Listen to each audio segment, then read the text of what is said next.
sinkronus atau tidak sinkron. Selamat siang semuanya. Kita masuk ke pertemuan pertama kajian seni rupa dan desain, mata kuliah pertemuan di semester genap, pertemuan pertama di semester genap pada mata kuliah kajian seni rupa dan desain. Sebelum kita masuk ke sini, kita akan ngobrolin berkaitan dengan etimologi dari seni rupa dan desain itu sendiri. Jadi penjelasan mata kuliah dulu, supaya tidak terjebak pada wilayah yang lain dari mata kuliah yang lain dan obrolan yang lain. Seperti yang sudah saya bilang, setiap pertemuan akan ada tugas untuk kajian seni rupa dan desain, dan laporan blognya sudah diposting di Google Classroom, dan nanti pengumpulannya akan saya beritahukan ketika kuliah ini berakhir. Kita masuk dulu dalam kajian etimologi untuk tinjauan seni rupa dan desain atau kajian seni rupa dan desain. Secara etimologi merinci pengertian istilah dari masing-masing kata dasar yang terangkai. Arti kata kajian, kata dasarnya adalah kaji, yang berarti mengamati, membaca, menyelidiki, dan juga mempertimbangkan, serta menyimpulkan suatu objek yang dikajinya. Inilah kenapa pada ilmu pengetahuan, mengkaji atau meneliti itu menjadi penting untuk dilakukan, karena membedah kembali apa yang menjadi hal yang menarik untuk dibahas. Nah, biasanya ketika kita masuk dalam wilayah-wilayah yang formal, wilayah sekolah, itu akan diarahkan ke wilayah kajian yang ilmiah. Padahal sebenarnya apa-apa yang ada di sekitar kita itu hakikatnya adalah pengetahuan. Jadi kita mengetahui bahwa ketika matahari terbit dari timur itu dimulainya hari, kemudian terbenam itu sudah masuk sore, itu merupakan pengetahuan. Kemudian kita bisa mengamati juga bahwa ada listrik di dekat kita, gitu. Ada listrik yang dekat dengan kita, meskipun kita tidak menyentuh, tapi kita bisa merasakan manfaatnya, itu pengetahuan. Kemudian daun-daun berguguran, daun-daun jatuh, kemudian kematian, kelahiran, kehidupan, itu semua pengetahuan. Nah, apabila kita ingin mencapai titik berikutnya setelah pengetahuan adalah yang disebut sebagai ilmu. Biasanya di dunia nyata kita akan ketemu dengan orang-orang yang berilmu, tapi dia kadang nggak sekolah, kadang tidak mengenyam pendidikan yang formal. Karena pada hakikatnya ilmu itu bukan didapatkan dari sekolah saja. Justru ilmu itu bisa didapatkan dari berbagai cara, berbagai lini, berbagai kehidupan. Misal, dia udah lama di bagian sablon nih, gitu. Dia tahu bagaimana akhirnya pengetahuan tentang sablon, bagaimana mencari bentuk cetaknya, kemudian bagaimana menyemprot screen-nya, kemudian bagaimana menggesutnya atau menempelkan catnya sablon itu kepada media cetaknya. Itu pengetahuan-pengetahuan itu dia rangkai menjadi ilmu yang disebut sebagai ilmu sablon bagi dia. Orang lain boleh menyebutkan apapun, ilmu gesut kayak ilmu apa, terserah gitu. Tapi bagi seorang sabloners ini, dia menyebutnya sebagai ilmu sablon. Nah, itulah ilmu, di mana ilmu itu melalui serangkaian metode, serangkaian cara untuk mendapatkan yang dikumpulkan dari pengetahuan-pengetahuan yang ada. Kehidupan ilmu juga akan bergantung pada orang yang mendalami ilmu tersebut. Gitu. Setiap pengetahuan apakah bisa menjadi ilmu? Enggak. Belum tentu juga. Karena ilmu itu pada akhirnya adalah kumpulan-kumpulan dari pengetahuan. Ketika pengetahuan itu sudah diketahui polanya, diketahui bagaimana metodologinya mencapai pada titik kesimpulan, disitulah kemudian ilmu itu ketika kita bisa mendapatkan banyak ilmu, kita mendapatkan atau kita bisa mencapai pada titik wisdom. Wisdom bisa didapatkan ketika orang mampu menyerap ilmu atau memahami ilmu tidak hanya sekedar dalam teksnya, tetapi juga mampu memberikan kontribusi pada masyarakat. Artinya ilmu tersebut bisa diaplikasikan, bukan hanya sekedar teoritik. Dan itu sebenarnya yang ingin ditujukan pada pendidikan di Indonesia, seperti kata Ki Hajar Dewantoro pertama kali. Mengkaji merupakan dasar utama untuk membentuk keilmuan.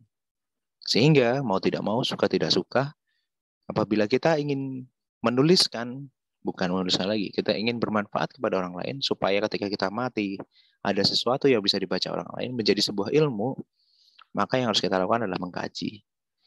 Di mana objek kajian yang ada pada dunia ini, berupa pengetahuan yang sangat luas itu bisa disarikan menjadi ilmu pengetahuan baru. Ilmu pengetahuan yang baru bagi diri kita dan baru bagi orang lain. Mungkin itu sudah dibahas pada tahun-tahun yang lalu misalkan. Tapi apakah itu masih korelasinya masih ada pada tahun ini? Belum tentu. Ada perubahan-perubahan penggunaan digital media misalkan. Itu akan sangat banyak sekali. Nah, keharusan kalian sebagai mahasiswa, terutama ketika mengambil mata kuliah ini, yang saya yakin kalian karena paketan jadi harus mengambil mata kuliah ini, yang harus kalian lakukan sekurang-kurangnya adalah mencoba untuk mendalami kembali. Bagaimana mengamati, bagaimana membaca, bagaimana menyelidiki, bagaimana memikirkan, dan juga mempertimbangkan. Sampai pada titik yang paling penting dari ilmu itu bisa muncul, yaitu menyimpulkan. Contoh, apa yang dipaparkan dalam laporan ilmiah banyak memuat kajian psikologi. Ilmu-ilmu yang ada pada diri ketika sudah sampai pada titik kesimpulan, kita akan masuk dalam wilayah kajian, mengkaji hasil dari mengamati, hasil dari membaca, hasil dari menyelidiki, memikirkan, dan juga mempertimbangkan. Yang paling penting adalah juga menuliskannya. Dalam KBBI disebut mengkaji artinya belajar, mempelajari, memeriksa, memikirkan, menguji, dan menelaah. Gitu. Di mana perbuatan mengkaji itu adalah pelajaran yang mendalam dalam penelaahan. Contoh seperti agama Islam, menanamkan norma melalui pengajian dan dakwah. Pembaca Al-Quran, KOR itu telah mengadakan pengajian di Masjid Raya.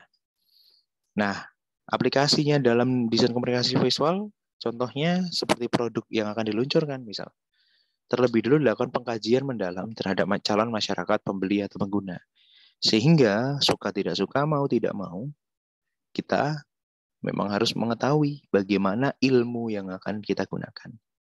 Kajian serupa dan desain akan menawarkan ke kalian satu ilmu, yaitu ilmu tentang membaca tanda atau semiotika. Tapi berbasis pada visual, sehingga bisa disebut sebagai pendekatannya adalah semiotika visual. Sehingga kita bisa melihat, mengkaji artinya memikirkan sesuatu lebih lanjut yang diharapkan dapat menciptakan suatu kesimpulan. Nah, ini pentingnya dalam membuat kajian. Di mana ketika pengetahuan-pengetahuan yang ada di sekitar kita itu sudah didapatkan, kemudian kita bisa menganalisis dengan teori tertentu, kemudian dengan pendekatan tertentu, dengan metode tertentu, dan kita akhirnya menyimpulkan bahwa dengan cara ini kita bisa melihat makna atau nilai, maka melahirkan sikap atau suatu keputusan untuk bertindak pada fase berikutnya. Seorang pengkaji itu kadang tidak sampai pada titik akan bertindak ke fase berikutnya, karena pertanyaan skeptisnya kayak gini, toh buat apa mengkaji karena orang lain juga udah mengkaji gitu. Itu sama halnya ketika ada pertanyaan ketika saya di Korea itu bilang, kenapa sih kita harus belajar trigonometri, aritmatika, baris deret, kemudian juga limit, kemudian ada integral dan lain sebagainya. Kemudian ada yang menjawab kayak gini, kalau bagi orang-orang biasa, ya mungkin sebagian besar dari kita lah, ya kan, untuk apa kita belajar itu baris deret dan lain sebagainya gitu. Kemudian integral, kemudian juga ada limit trigonometri dan lain sebagainya, sin cos tangen dan lain sebagainya. Untuk apa? Gitu. Dan ternyata ketika ada yang menjawab itu, dia bilang kayak gini, kalau itu baris deret, trigonometri, dan data bentuk limit segala macam itu sudah diaplikasikan dalam game, mungkin Mobile Legends kalian akan bentuknya akan nggak jelas gitu, atau game-game kalian akan bentuknya cuman perpindahan doang, tik-tik gitu. Artinya sini pindah ke sini.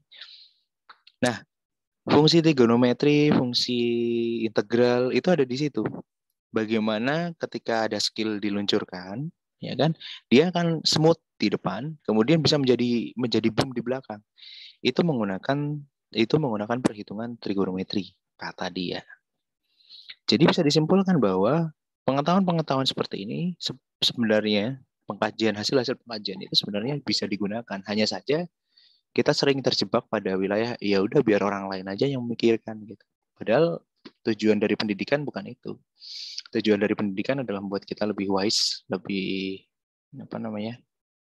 lebih bijaksana menghadapi kehidupan, tidak gampang emosi gitu kan, tidak gampang terhanyut pada suasana, sampai pada menemukan makna dan kita bisa tahu bahwa oh this is my wisdom, itu kebijaksanaan saya ada di sini. Tujuannya ada di situ. Sehingga ketika menghadapi masalah tidak gampang emosi, tidak gampang share sesuatu yang tidak bermanfaat, kemudian tidak bermalas-malasan. Jadi selalu ada alasan untuk selalu belajar, dan melahirkan sikap dan keputusan. Nah, maksud dari melahirkan sikap dan keputusan untuk bertindak tuh di wilayah di situ, di mana kita tidak berhenti pada pengetahuan ini, tapi terus mencoba untuk mencari. Toh, memang pada akhirnya kita akan mati dengan cara kita masing-masing.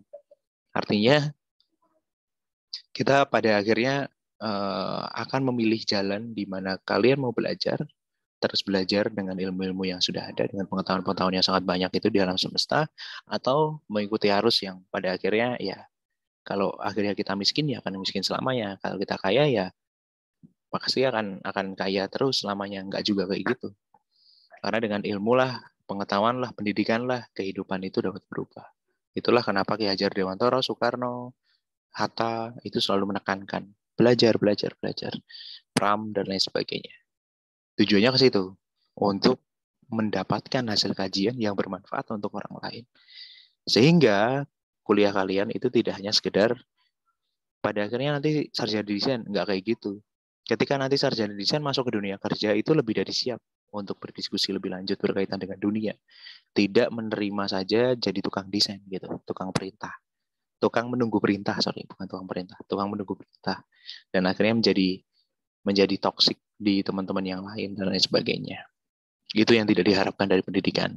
Sehingga ya mau nggak mau mengkaji adalah salah satu jalan. Agar kajian ini bisa dijalankan, seperti yang sudah saya bilang tadi, pengetahuan-pengetahuan yang sangat banyak di sekitar kita, itu bisa kita rangkai menjadi sebuah metode kajian.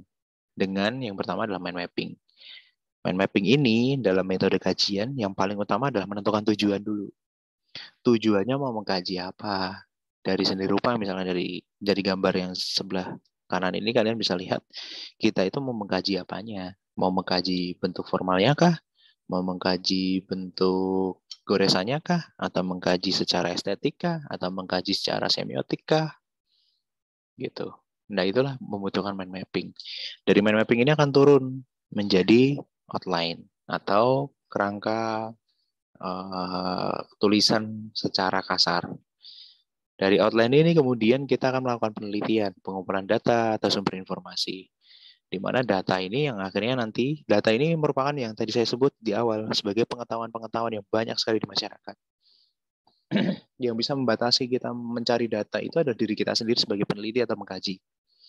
Sehingga penentuan objeknya mau siapa, kemudian bagian mana yang mau digarap, kemudian mana yang mau diteliti lebih lanjut, mana yang mau dikaji lebih lanjut, itu akan berbasis pada mind mapping atau rumusan masalah yang akan kita garap. Dasarnya dari tujuan yang mau kita capai apa sih, gitu. Setelah pengetahuan itu tentu sesuai dengan rumusan masalah, tentu dengan tujuan, manfaat juga akan muncul. Berikutnya adalah analisis data dan sumber. Analisis data dan sumber ini merupakan metode untuk mengurai masalah dari data-data atau informasi yang tersedia dengan berinci, memilah, menggolongkan, menggunakan logika dari satu teori atau teori yang lain, menggunakan pendekatan yang bisa digunakan untuk melihat sesuatu gitu.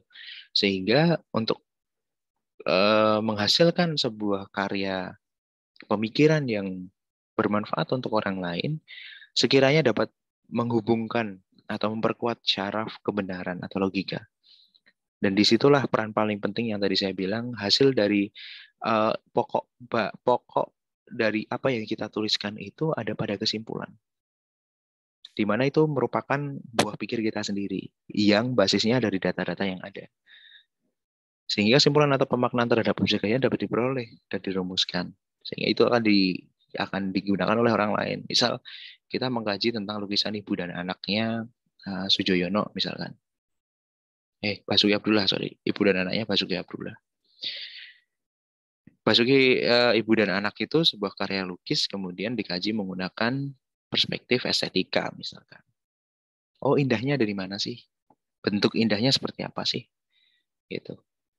Dan dari makna itu kemudian muncul interpretasi kita, muncul pengalaman kita, muncul juga keahlian kita di dalamnya. Sehingga bisa dirumuskan. Dan yang terakhir adalah perancangan program. Hasil dari kajian ini bisa berupa tulisan atau juga bisa berupa karya sebenarnya. Sebuah karya itu juga tidak bisa datang dari sesuatu yang kosong.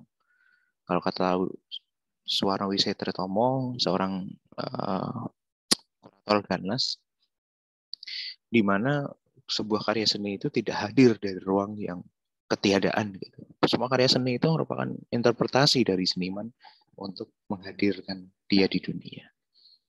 Ini sesi yang pertama. Kira-kira mau ada pertanyaan atau mau dibahas aja? Lanjut.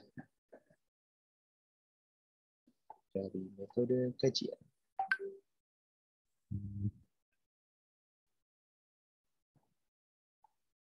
Lanjut atau mau dihentikan dulu? Lanjut minggu depan. Lanjut, Pak. Lanjut minggu depan. Lanjut, Pak. Lanjut. Oke. Berikutnya, kita akan masuk ke wilayah yang lebih urgensial berkaitan dengan terminologi. Loh, kok hilang? Saya harus share screen lagi. Ternyata hilang, saudara-saudara. Kita ada di halaman 7 ya. Jadi kalian bisa buka juga di halaman 7. Halaman 7. Nah, terminologi seni. Jadi perlu saya ceritakan dulu seni, terutama seni rupa. Gitu. Itu merupakan term dalam pengkajian seni pertama kali ketika Giorgio Vasari menuliskan tentang Michelangelo. Michelangelo itu adalah salah satu seniman realis di abad 17, 16-17 lah. Dia menghias gereja, kemudian dituliskan oleh Giorgio Vasari untuk menjadi penulisan sejarah seni rupa pertama kali, yang sangat deskriptif. Jadi Giorgio Vasari ini menulis ada banyak sekali berkaitan dengan teknis-teknis pembuatan, berkaitan dengan keseni rupaan atau craft atau patung, seni patung oleh Michelangelo. Michelangelo ini sendiri hidup di zaman Leonardo da Vinci.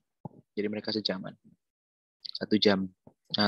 Sejaman itu bukan 1 jam. Sejaman itu satu masa lah gitu. Sama ketika kalian dengan saya kan kita sejaman. Kalian angkatan 2000-an, kalian angkatan 1900-an, saya juga 1990-an gitu. Kita sama-sama 90-an. Bedanya kalian di akhir, saya di awal kan gitu. Kemudian Giorgio Vasari sendiri itu mengarahkan kajian-kajian seni rupanya itu berbasis pada pengalaman dia dengan menggunakan connotation of art atau pengetahuan seninya dia ketika jadi seorang seniman yang mengkaji seni. Sehingga ada sesuatu yang tidak bisa dikatakan itu bisa keluar. Nah, seni rupa atau art itu merupakan term dalam kajian seni paling tua dibandingkan dengan seni pertunjukan, performance art, kemudian ada visual art. Art sendiri yang pertama itu akan mengarahkan ke seni rupa. Sehingga bisa dikatakan seni rupa ini merupakan pionir dalam pengkajian seni itu sendiri di awal. Tapi kemudian berkembang menjadi banyak seni, dipandang dari berbagai perspektif, terutama dari perspektif sosial, ada sosiologi, ada antropologi, ada wilayah yang lain. Dan seni yang diobrolkan oleh Giorgio Vasari ini pun sebenarnya adalah bukan seni yang baru. Kenapa? Karena ada seni-seni yang lebih lama, seni di gua, seni-seni Nusantara, seni-seni yang ada di gua-gua Eropa gitu, itu lebih lama lagi. Justru penulisan pertama kali oleh Giorgio Vasari, penulisan sejarah seni. Makanya seni rupa pada zaman itu di awal itu sampai ke Renaissance Renaissance itu merupakan segala ungkapan indah tentang apa yang dirasakan atau dipikirkan atau direnungkan mengenai berbagai hal dalam hal yang diserap oleh instrumen indrawi dari berbagai gejala dan realitas di sekitar, dan ungkapan indah itu pun mampu menggerakkan perasaan. Itu seni. Definisi ketika saat itu. Ketika Giorgio Vasari muncul, realis sangat banyak, itu akan berubah ketika terminologi seni ini digunakan untuk seni kontemporer. Sedangkan seni yang direnungkan, kemudian mendalam dan lain sebagainya itu ada pada seni abstrak ekspresionisme, kemudian ada surrealisme, aliran-aliran seni yang bisa kalian pelajari ketika di KW 1.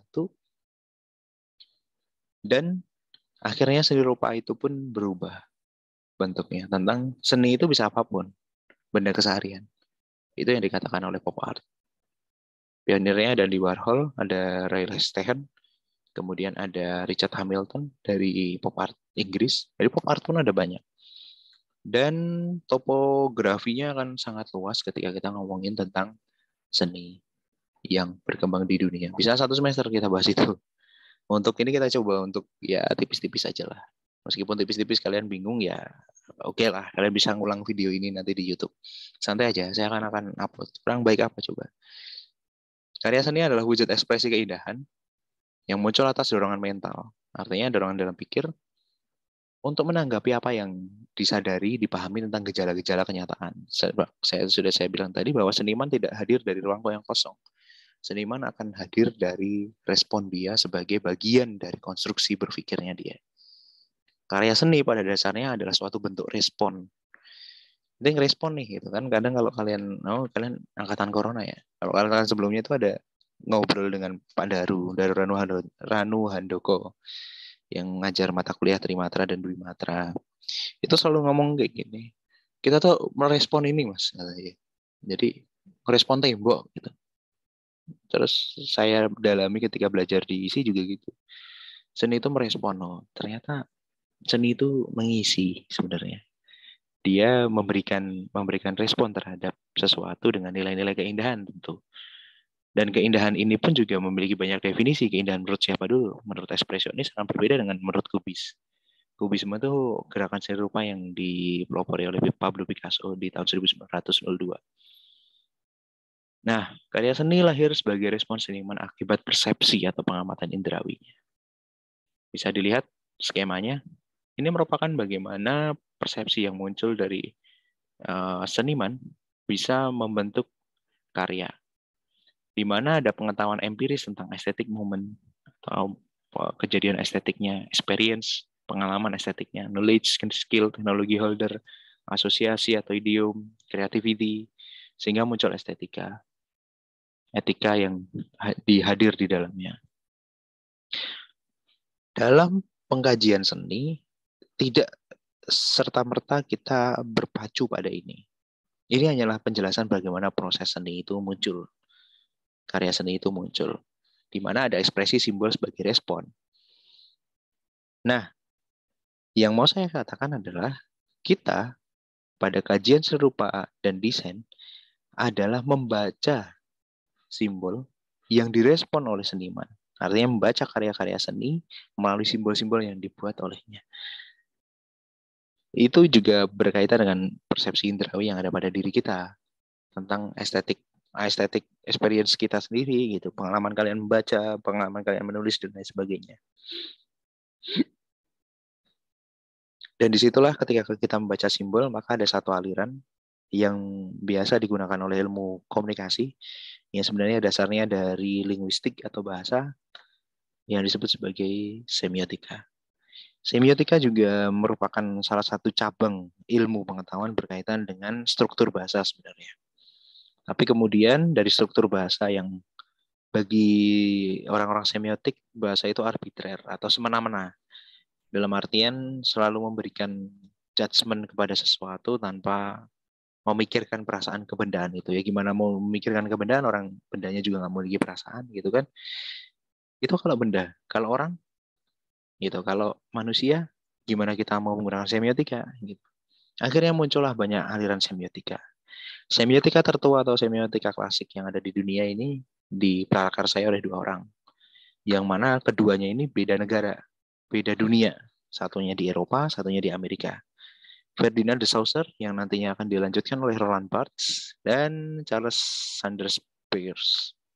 Mereka lahir tidak bersamaan, gitu. Kayak kalau nggak salah selisih berapa puluh tahun gitu, saya lupa. Tapi memikirkan satu hal yang sama berkaitan dengan tanda. Metodenya yang berbeda.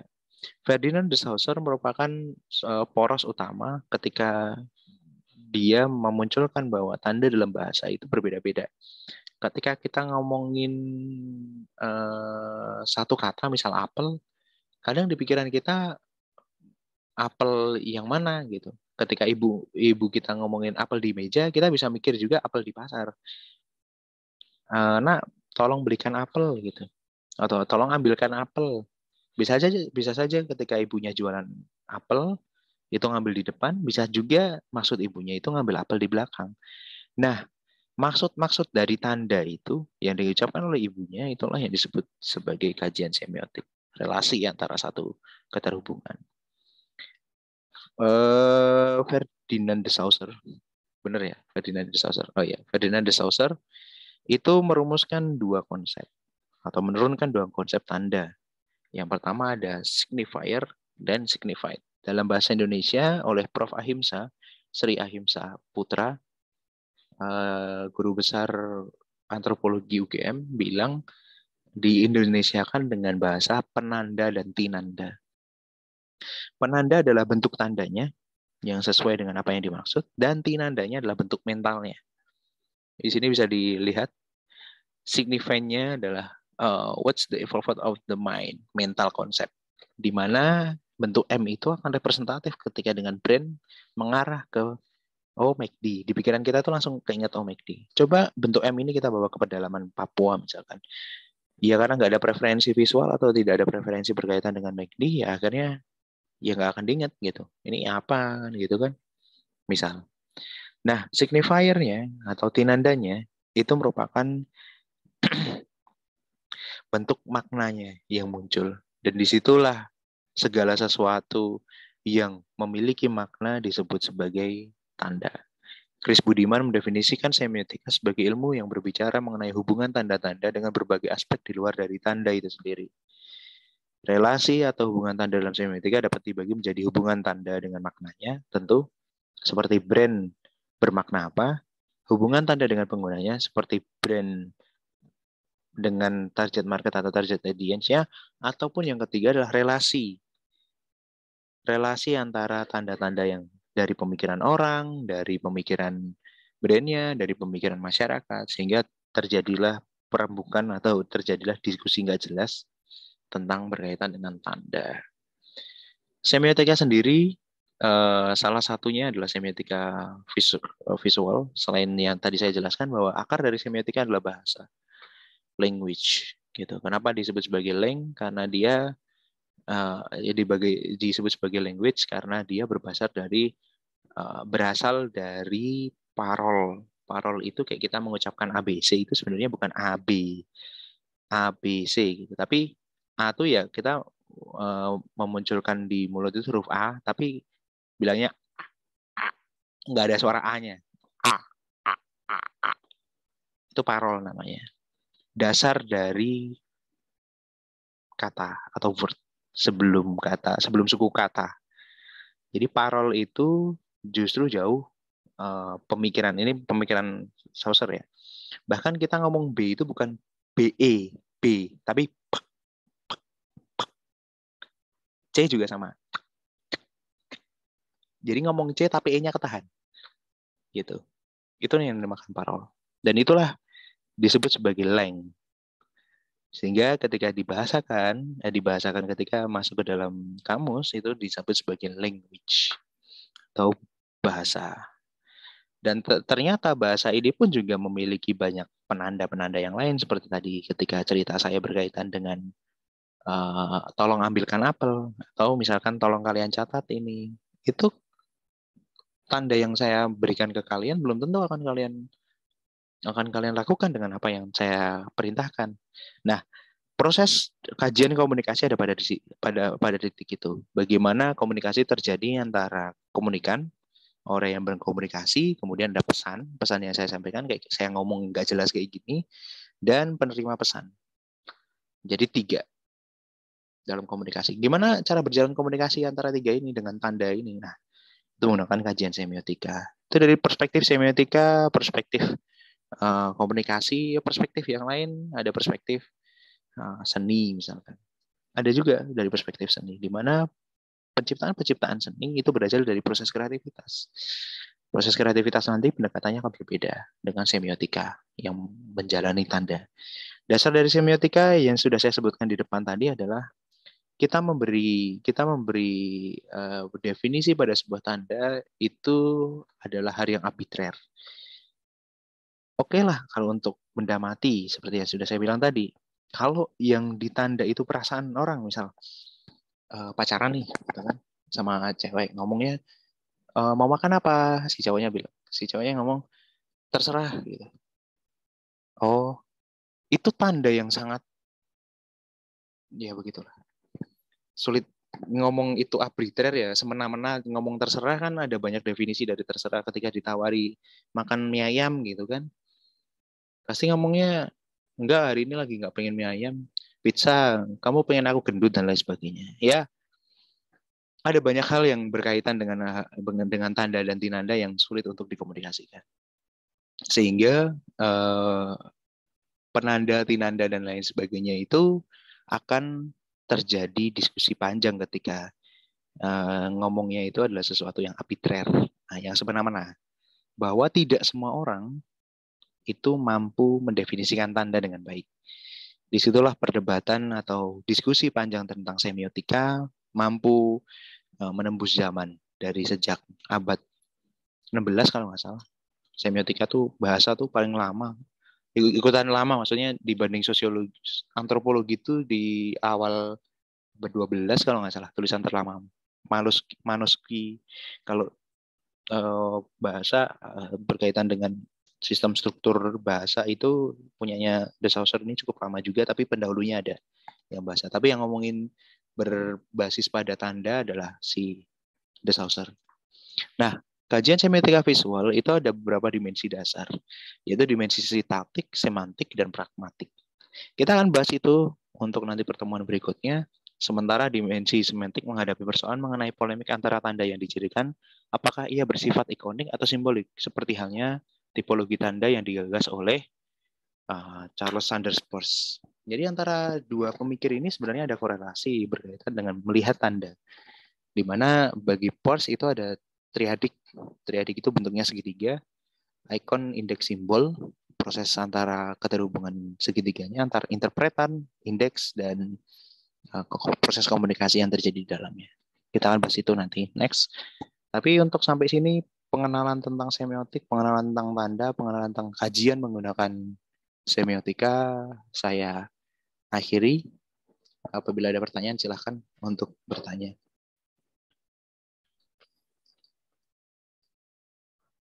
Halo, Udah? Pak. Ya, silakan. Iya, saya Edward, Pak. Tadi saya belum di absen, Pak. Udah 2 kali absen padahal lo. Saya tadi soalnya baru masuk pas 30 menit setelah Bapak ngasih link. Oh, ya udah nggak Karena apa-apa. tadi ada koneksi gangguan. Oh, ya udah nggak apa-apa. Oke, Pak.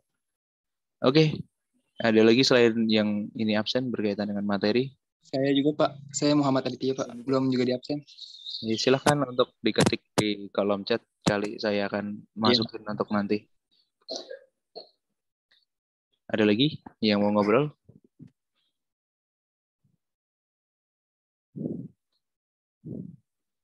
Pak, saya mau nanya, Pak. Silakan. Untuk tugas itu dikumpulinnya kapan ya, Pak? Tugas Hari ini? Hari ini. Iya dong. Kan kalian kuliah sampai jam 14 kan ya? 14.30 ya? Saya Ya. coba cek. Iya kan? 14.10, Pak. 14.10. 14.10. Masih setengah jam lebih. Masih setengah jam lebih. Masa kalian kuliah cuman mau nugas terus kan nggak enak banget. Jadi Untuk tugasnya sudah saya juga ambil di Google Form. Kemudian yang kemarin berikan, yang di Google Form di Classroom. Mana Classroom saya tadi? Saya bacakan, kira-kira kajian seperti apa yang bisa dilakukan selain menggunakan semiotika? Ya, seperti yang sudah saya jelaskan tadi.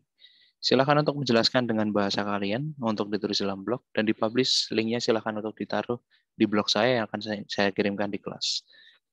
Nggak panjang, sekitar 300 sampai 500 kata. Itu it's so easy lah. Nggak terlalu panjang lah. Kalau di A4 itu cuma 1/4 halaman. Nggak lebih. Soalnya sudah saya forward di chat, silakan untuk dilihat. Kalau memang sudah tidak ada